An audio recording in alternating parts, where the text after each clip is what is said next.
आउज़ुबिल्लाहिमिनश्शैतानिर्रजीम बिस्मिल्लाहिर्रहमानिर्रहीम। First year physics के online lectures के सिलसिले में चैप्टर नंबर 3 का एक टॉपिक डिस्कस करने जा रहे हैं हम, कलियंस। कलियंस बुनियादी तौर पे दो किस्म के होते हैं और उनमें से हम सिर्फ एक ही को डिस्कस करेंगे, लेकिन हम उन दोनों की डेफिनेशंस को वन बाय वन डिस्कस कर लेते हैं। जैसा कि साइडिंग में आप देख रहे हैं, कलियंस की जो दो टाइप्स आपको नज़र आ रही हैं, एक इलास्टिक कलियन और एक है इन इलास्टिक कलियन। एक ऐसा कलियन जिसमें बॉडीज़ के कोलाइड करने से पहले सिस्टम की कुल काइनेटिक एनर्जी और कोलाइड करने के बाद सिस्टम की कुल काइनेटिक एनर्जी कंजर्व ना हो, यानी बराबर ना रहे, ऐसे कलियन को बोलते हैं इन इलास्टिक कलियन। और एक ऐसा कलियन जिसमें सिस्टम की काइनेटिक एनर्जी कलियन से पहले और कलियन के बाद बराबर हो, ऐसे कलियन को हम बोलते हैं इलास्टिक कलियन। हम अपनी डेली लाइफ में ज़रूर ये बात देखते रहते हैं कि बॉडीज़ कोलाइड करने से पहले कोई काइनेटिक एनर्जी रखती हैं, फिर उसके बाद जब वो कोलाइड करती हैं तो उनकी काइनेटिक एनर्जी बॉडीज़ की तोड़ फोड़ में, साउंड वगैरह में कन्वर्ट हो जाती है। इसलिए सिस्टम की काइनेटिक एनर्जी कलियन के बाद कम रह जाती है पहले से। तो ऐसा कलियन कहलाता होता है इन इलास्टिक कलियन, जिसमें काइनेटिक एनर्जी दूसरी एनर्जी की फॉर्म में लूज़ हो गई हो। जबकि एक ऐसा कलियन जैसे गैस के मालिक्यूल्स का कलियन होता है, जिसमें काइनेटिक एनर्जी सिस्टम की कलियन से पहले और कलियन के बाद कंजर्व रहे और कोई काइनेटिक एनर्जी भी लूज़ ना हो, किसी और एनर्जी की फॉर्म में कन्वर्ट ना हो, ऐसे कलियन को फिर हम बोलते हैं इलास्टिक कलियन। ये बात तयशुदा है जो कि यहाँ पे आखिरी लाइनों में लिखी हुई है कि कोई भी कलियन हो, इलास्टिक या इन इलास्टिक, उस कलियन में मोमेंटम और टोटल एनर्जी ज़रूर कंजर्व रहेगी। सो इन इलास्टिक कलियन और इलास्टिक कलियन में मोमेंटम रिमेन्स कंजर्व और total energy, whether it is in the form of heat, sound, जो भी, तो टोटल एनर्जी भी कलियन में ज़रूर कंजर्व रहेगी। इन डेफिनेशंस के बाद जो मेन डिटेल टॉपिक है वो है elastic collision in one dimension. एक तो टर्म हमने डिस्कस की इलास्टिक कलियन, ऐसा कलियन जिसमें बॉडीज़ की काइनेटिक एनर्जी कंजर्व रहे। दूसरा, यहाँ पे एक टर्म इंट्रोड्यूस कर रहे हैं हम, elastic collision in one dimension. तो वन डायमेंशनल कलियन ऐसे कलियन को कहते हैं जिसमें बॉडीज़ कलियन से पहले जिस लाइन पे मूव कर रही हैं उसी लाइन पे कलियन के बाद भी मूव करें। से फॉर एग्जांपल दो बॉल्स हैं, वो एक्स एक्सिस पे मूव कर रहे हैं कलियन से पहले, फिर उनके दरमियान कलियन हुआ और कलियन के बाद भी वो एक्स एक्सिस पे मूव कर रही हैं, तो ऐसे कलियन को वन डायमेंशनल कलियन बोलते हैं। तो elastic collision in one dimension overall एक ऐसा कलियन होगा जिसमें बॉडीज़ की काइनेटिक एनर्जी सिस्टम की कंजर्व रही है और बॉडीज़ ने मोशन भी उसी लाइन पे रखा है, कलियन से पहले और कलियन के बाद। अब इस टॉपिक की मैथमेटिकल ट्रीटमेंट के लिए हम प्रोसीड करने लगे हैं और आपकी बुक में यहाँ पे मेंशन्ड है फिगर्स, आप ज़रा देखो। दो बॉल्स लिए गए हैं M1 और M2, उनके मैसेज हैं, उनकी वेलोसिटीज़ हैं V1 V2 और उनके दरमियान एक कलियन हुआ है और हम कह रहे हैं कि ये कलियन इलास्टिक कलियन है। इस कलियन के नतीजे में इनकी वेलोसिटीज़ में चेंज आई है। M1 की वेलोसिटी V1 डैश हो गई है और M2 की वेलोसिटी V2 डैश हो गई। भले कोई भी कलियन होता, मोमेंटम कंजर्व है, इसलिए आप अपने इस मैथमेटिकल प्रोसीजर में देखें कि यहाँ पे मोमेंटम की कंजर्वेशन की इक्वेशन लगाई गई। Momentum before collision is M1 V1 plus M2 V2 और momentum after collision is M1 V1 dash plus M2 V2 dash. इन दोनों की दोनों टर्म्स को हमने इक्वेट कर दिया because initial momentum is equal to final momentum. हमने किसी मैथमेटिकल फॉर्मेलिटी के लिए हमने नेक्स्ट स्टेप में ऐसे किया है कि M1 की दोनों टर्म्स को एक साइड पे और M2 की दोनों टर्म्स को दूसरी साइड पे शिफ्ट किया। जैसे आप देखें M1 V1 minus M1 V1 prime is equal to M2 V2 prime minus M2 V2, और फिर हमने ऐसे किया है कि लेफ्ट साइड पे M1 और राइट साइड पे M2 को कॉमन ले लिया। So M1 into V1 minus V1 dash is equal to M2 into V2 dash minus V2। ये स्टेप करने के बाद नेक्स्ट आप देखें,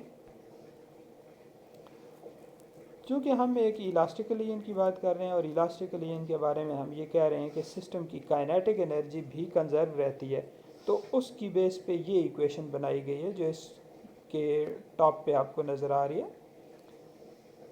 half m1v1 square plus half m2v2 square, ये दोनों मैसेज की कुल काइनेटिक एनर्जी कलियन से पहले, और half m1v1 prime square plus half m2v2 dash square, ये इन दोनों मैसेज की काइनेटिक एनर्जी कलियन के बाद।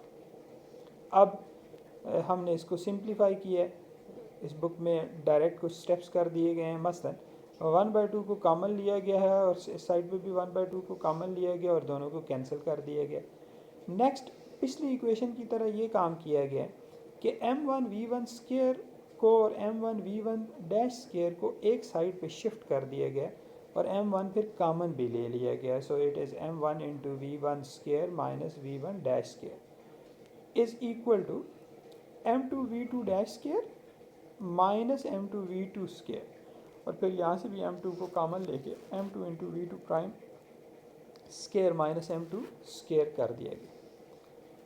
उसके बाद एक बहुत सिंपल सा relation A square minus B square is equal to A minus B into A plus B apply किया, और इस इक्वेशन को इस शेप में हमने लिखा m1 into V one plus V one prime into m1 into V one minus V one dash is equal to m2 into V two dash plus V two into V two dash minus V to.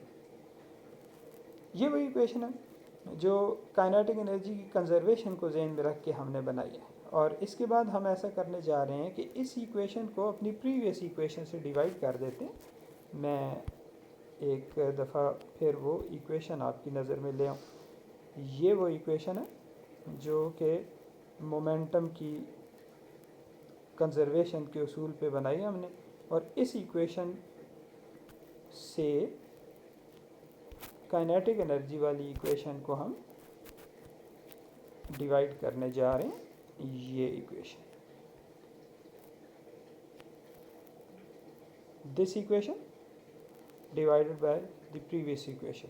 तो statement लिखी, dividing equation 15 by equation 14। अगर आप इन दोनों equations को देखें तो आपको ये नज़र आएगा कि m1 और v1 माइनस v1 डैश को कैंसिल हो जाना चाहिए, m2 और v2 डैश माइनस v2 को कैंसिल हो जाना चाहिए, और यहाँ रह गया v1 plus v1 dash is equal to v2 dash plus v2।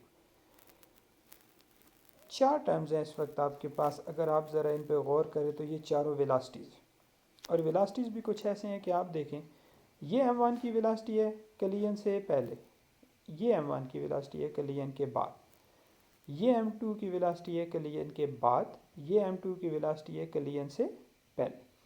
हम इनको कुछ ऐसे रीअरेंज कर रहे हैं कि हम कलियन से पहले की वेलासिटीज़ को एक साइड पे और कलियन के बाद की वेलासिटीज़ को दूसरी साइड पे शिफ्ट कर रहे हैं। वैसा करने से हमारे पास जो रिज़ल्ट बनता है वो आप देखें, v1 minus V two is equal to V two dash minus V one dash. और आप ज़रा इन इक्वेशन पे, इस इक्वेशन पे गौर करें तो ये जो टर्म है ये आपको देती है कलियन से पहले दोनों बॉल्स की रिलेटिव वेलोसिटी, और ये आपको देती है कलियन के बाद दोनों बॉल्स की रिलेटिव वेलोसिटी। जो मेन डिफरेंस है वो ये है कि ऐसे दिखता है कि this is the velocity with which the balls come closer before the कलियन।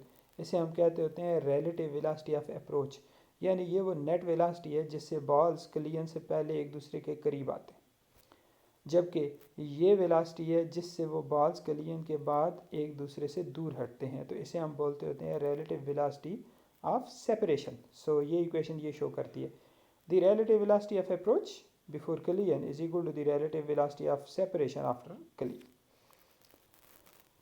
ये जो इक्वेशन है, इस इक्वेशन में अगर हम थोड़ी सी रीअरेंज करें, ये हमारे सिलेबस का हिस्सा नहीं होता है, हम इन स्टेप्स को डायरेक्ट करते हैं, लेकिन आपको थोड़ा हिंट दे दें। अगर हम इस इक्वेशन से बारी बारी v2 डैश की और v1 डैश की वैल्यूज़ निकालें और इन वैल्यूज़ को वन बाय वन हम इस इक्वेशन में पुट करें, जो कि ये वाली इक्वेशन है 14 या 14 से ऊपर वाली इक्वेशन, यानी से फॉर एग्जांपल इक्वेशन नंबर 16 से v2 डैश की वैल्यू लेके यहाँ पुट करें एक दफ़ा, और फिर एक दफ़ा v1 डैश की वैल्यू वहाँ से लेके यहाँ पुट करें तो हम दो नई इक्वेशंस बना सकते हैं। वो इक्वेशन हमें इस काबिल बना सकती हैं कि हम इन बॉल्स की कलियन के बाद की वेलोसिटीज़ फाइंड कर सकते हैं, जैसा कि आप देखें v1 डैश और v2 डैश। सो यहाँ से इस इक्वेशन से हम ये फाइंड कर सकते हैं कि अगर हमें m1 और m2 पता हो और कलियन से पहले यानी v1 और v2 वेलोसिटीज़ पता हो, तो हम इस इक्वेशन से कलियन के बाद m1 की वेलोसिटी और इस इक्वेशन से कलियन के बाद m2 की वेलोसिटी को फाइंड कर सकते हैं। जो इक्वेशन आपके सामने बनी हुई है मैं उसको ज़रा बोल देता हूँ। v1 dash is equal to m1 minus m2 over m1 plus m2 whole into v1 plus 2m2 v2 over m1 plus m2 and v2 dash is 2m1 v1 over m1 plus m2 plus m2 minus m1 over m1 plus m2 whole into v2। ये वो equations है जो आपको कलियन के बाद की m1 की और m2 की वेलोसिटीज बता सकती हैं। इसके बाद आपकी बुक वाले ने कुछ स्पेशल केसेस यहाँ पे डिस्कस किए हैं जो कि हम प्रिडिक्ट कर सकते हैं कि इन कलियंस के रिज़ल्ट पे हमारे पास फाइनल वेलोसिटीज़ क्या आ सकती हैं। उन स्पेशल केसेस में आप ज़रा यहाँ पे देखें तो जो पहला केस नज़र आ रहा है उसमें आपकी बुक वाला एक ऐसा केस लेता है कि फ़र्ज़ करें जिन दो बॉल्स की हम बात कर रहे हैं m1 और m2, वो दोनों आपस में बराबर के मैसेज के हैं, यानी m1 is equal to m2। तो फिर कलियन के बाद उनकी वेलोसिटीज़ क्या होंगी, यानी what is the value of v1 dash, what is the value of v2 dash, keeping this case in mind. तो अगर हम एक सिंपल सी बात सोच लें कि m1 और m2 से फॉर एग्जांपल दोनों बराबर हैं और से for example both are equal to some value m, तो यहाँ की ऊपर की टर्म्स में आप देख सकते हैं कि m माइनस m ज़ीरो हो जाएगा, ये 2m है, डिनोमिनेटर में m प्लस m होके 2m हो जाएगा और 2m से कैंसिल हो जाएगा। तो आपके पास v1 डैश की जो कुल वैल्यू बनेगी that is equal to v2 जो यहाँ पे गिवन है।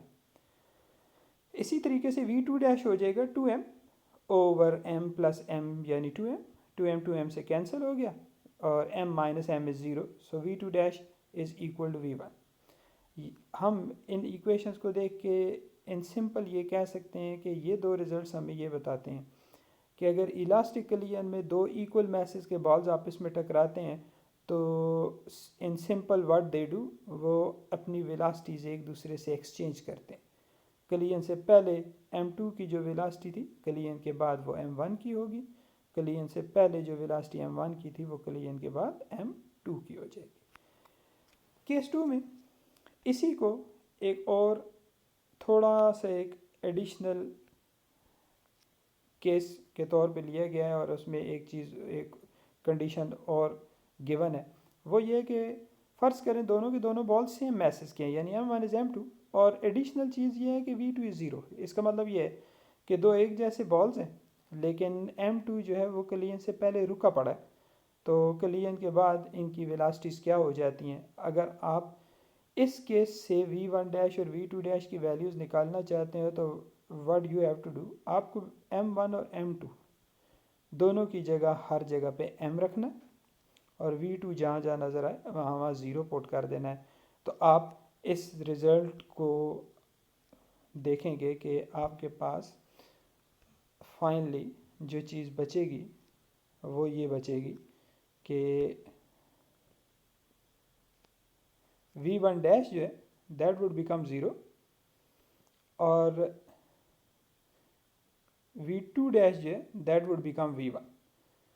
ये आपकी बुक वाले ने जो काम किया थोड़ा मुश्किल कर दिया। v1 dash is equal to m minus m zero हो गया, v2 dash is equal to 2m over 2m into v1, 2m से कैंसिल हो गया, v2 dash is equal to v1।